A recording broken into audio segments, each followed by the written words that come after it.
The wind howled like a living thing, ripping across the empty country road as thunder cracked overhead. Rain sheeted down so hard it blurred the yellow lines, soaking through leather and steel alike. On his black motorcycle, Evan kept his eyes on the twisting asphalt, the roar of the engine a counterpoint to the storm's fury. He had been riding for hours, trying to outrun the noise in his own head. Then, through the rain-smeared visor, a flicker of movement caught his eye, a small shape huddled at the edge of the road. He slowed, squinting. It was a dog, trembling, its fur plastered to its thin frame. Something inside him shifted.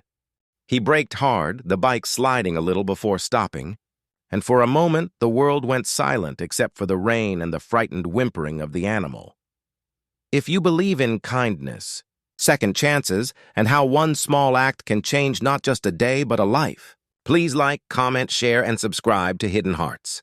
It helps bring more true-to-life inspiring stories to people who need hope.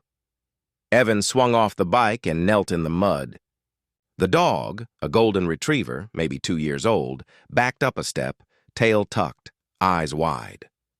Evan could see the outline of a torn collar around its neck. He whispered soft words, holding out a gloved hand until the dog edged closer. In the blinding rain, the animal's shivering matched his own.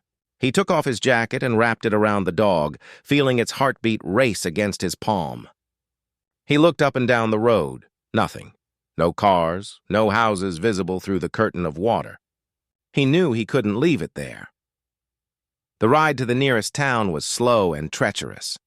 Evan cradled the dog against him, its head tucked under his chin. By the time he reached a small gas station, the storm had worsened. He asked the attendant if they'd seen any lost dog notices. They hadn't. He called the only veterinary clinic still open, leaving his number and a description. Then he sat on the floor of the gas station's restroom, drying the dog with paper towels, whispering to it like it was a scared child. The animal stared up at him with those trusting, bewildered eyes, and Evan felt something he hadn't felt in months.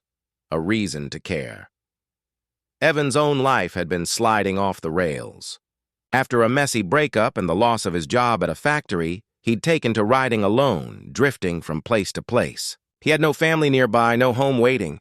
Holding the dog now, he thought about all the times he'd wished someone would stop for him when he was invisible to the world. "I've got you," he muttered under his breath, though no one could hear. An hour later, his phone buzzed. A frantic voice on the other end said they'd been searching for their dog since dawn. They lived on a farm about 10 miles back, and the storm had knocked down their fence.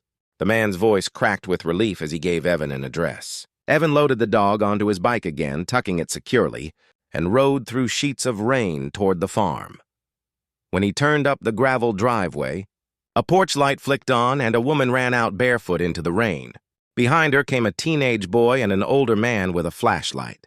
They were crying even before Evan cut the engine. The golden retriever squirmed and leapt into their arms, barking and licking their faces. The family collapsed around it in a tangle of hugs. Evan stood there, helmet under his arm, suddenly shy. The older man approached, rain streaming down his lined face. He reached out a hand and gripped Evan's shoulder, thanking him over and over. The woman hugged him before he could protest, sobbing with gratitude. Evan felt his throat tighten. He'd just been a stranger on a bike, but to them he had returned a piece of their family. They invited him inside to dry off. He hesitated, then stepped into the warm kitchen, the smell of soup and wet dog filling the air. They insisted he eat with them. He did, and the simple meal felt like a feast. As the storm faded outside, Evan listened to the family talk, their laughter soft but real. He learned the dog's name was Max, that they'd had him since he was a puppy, that they'd been searching for hours through flooded fields. He realized he hadn't sat at a table like this in years. When he left later, his bike glistening under a clearing sky, the family stood on the porch, waving. The teenage boy pressed a folded note into his hand. He didn't read it until he stopped at a rest area miles down the road. Inside was a thank you card and a small envelope of cash, more than enough to fill his tank and buy a meal. "For your kindness," the note said. "You reminded us that good people still exist." Evan closed his eyes. The road stretched ahead, but it didn't feel as empty. The dog's warmth still clung to his jacket, and for the first time in months, his chest felt lighter. He started his bike and rode on, the horizon glowing with the first hint of sunrise. If this story touched your heart, please like, comment, share, and subscribe to Hidden Hearts.